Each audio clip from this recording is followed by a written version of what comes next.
Hello friends, इस study channel में आपका स्वागत है। ये वीडियो बनाने का मकसद ये है कि आपके जो फोर्थ सेमेस्टर में स्किल एनहांसमेंट कोर्स है रिफ्लेक्टिव लर्निंग, उसके अंदर जो आपने 4 रिफ्लेक्टिव मॉडल्स पढ़े होंगे, है ना, गिब्स का, कॉल्ब का, शट्स का और स्कॉन का।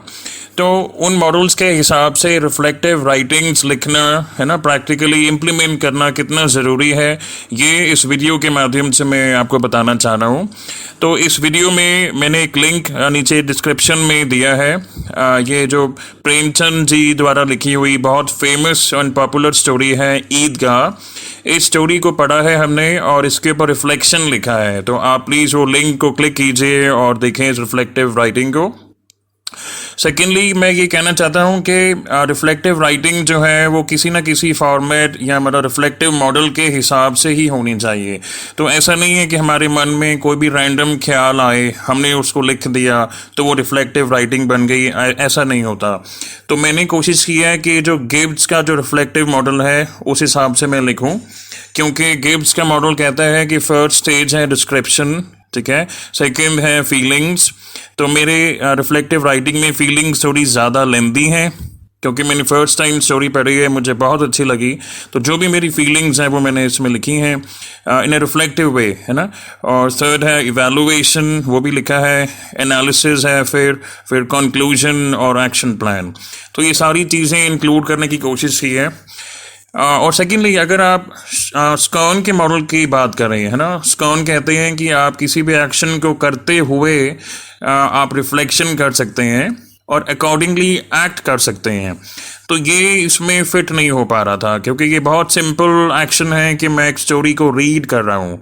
तो रीडिंग करते हुए मैं ऐसा क्या रिफ्लेक्ट करूँ कि अकॉर्डिंगली मैं एक्ट करूँ, ये नहीं हो पा रहा था। हालांकि उनमें कोई स्टेजेस नहीं है। स्कॉन तो ये कहते हैं कि रिफ्लेक्शन जो है एक्शन के दौरान भी किया जा सकता है और एक्शन के बाद भी किया जा सकता है। तो आप चाहें तो उसको वैसा समझ सकते हैं कि हमने एक्शन किया है कोई और उसके बाद उसके ऊपर हमने रिफ्लेक्शन लिखा है, ठीक है।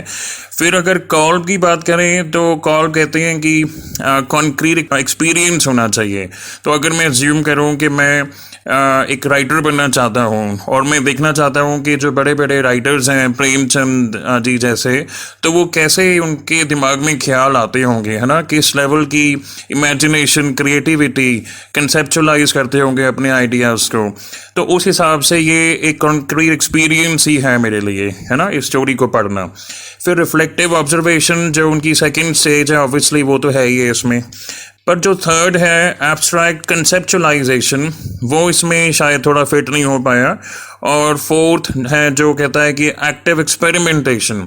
तो ये जो एक्शन है रीडिंग द स्टोरी, इसमें से मैं ऐसा क्या कंक्लूजन निकालूं कि उसको मैं नेक्स्ट टाइम एक्टिव एक्सपेरिमेंट करूं उसके ऊपर, है ना, उसके बेसिस पर, ये नहीं फिट हो पाया। लेकिन आप प्लीज़ फील फ्री करिए, आप मुझे बताएं कमेंट्स में और किस मॉडल के हिसाब से ये रिफ्लेक्टिव राइटिंग लिख सकते हैं एक इस स्टोरी के ऊपर। और ये मेरी रिक्वेस्ट है कि आपके लेक्चरर्स आपको बहुत मोटिवेट करते होंगे, है ना, इनकरेज करते होंगे क्या कि आप भी रिफ्लेक्टिव राइटिंग्स लिखें। क्योंकि देखिए, ये रिफ्लेक्टिव मॉडल्स पढ़ने का मतलब ये है कि आपको आना चाहिए लिखना, कोई भी मॉडल के हिसाब से लिखना आना चाहिए, है ना। तो प्लीज़ आप भी लिखें, आप चाहें तो शेयर कर सकते हैं कमेंट्स में। और आपकी थर्ड यूनिट जो है रिफ्लेक्टिव लर्निंग सब्जेक्ट में, इसका है प्रैक्टिसिंग रिफ्लेक्शन। तो इसमें भी ये टास्क दिए हुए हैं सिलेबस में, है ना, कि रिफ्लेक्टिव डायरी लिखना, जर्नल लिखना, डायलॉग एंड रिफ्लेक्टिव प्रैक्टिस करनी, है ना। फिर लिखा है क्रिटिकल रिफ्लेक्टिव ऐसे लिखना, और भी है क्रिटिकल इंसिडेंट जर्नल राइटिंग। तो इस हिसाब से ये जो ऐसे एग्जाम्पल्स आपके लेक्चरर्स देते हैं, क्वेश्चंस देते हैं, सैम्पल क्वेश्चंस देते हैं जस्ट फॉर प्रैक्टिस, कि हमको मॉडल समझ में आना चाहिए और कल को हम और बढ़िया टॉपिक पे या इससे और कॉम्प्लेक्स टॉपिक पे हम रिफ्लेक्टिव राइटिंग लिख सकें। तो आप प्लीज़ बताएं आपको ये कैसा लगा रिफ्लेक्टिव राइटिंग। सजेशंस दें, कमेंट्स दें अपने कमेंट सेक्शन में, पॉजिटिव हों तो भी, नेगेटिव हों तो भी।